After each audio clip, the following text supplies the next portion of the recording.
Hey, Sally Morin, San Francisco personal injury attorney here, and I'm on step 4 of the 5 most important things to do when negotiating a settlement in your personal injury case.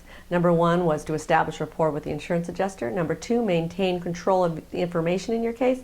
Number 3 was to get reasonable and necessary medical care.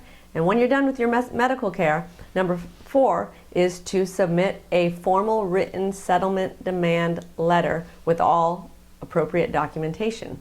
So in this demand letter, you are going to discuss 5 things. Number 1 is facts. Number 2 is liability. Number 3 are your damages or your injuries. Number 4 are your general damages, the pain and suffering.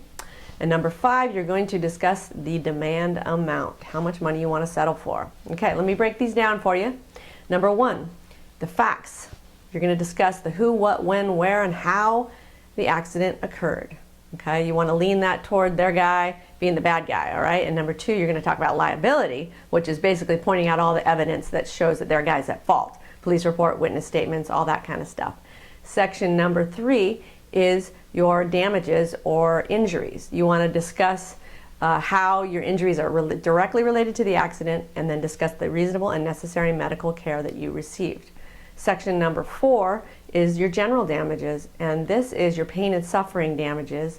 And here's where you really want to be okay with being vulnerable when you discuss this stuff, because this is your chance to make your case be set aside and differentiated from the rest of the cases that are sitting on this adjuster's desk. So don't be afraid to be vulnerable, all right? And then the last part here is to state your demand amount.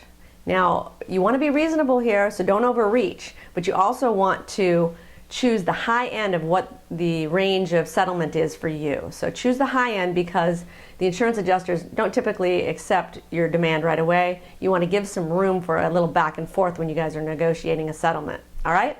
So stay tuned for the 5th and final of the 5 most important things to do when negotiating a settlement in your personal injury case. Thank you for listening.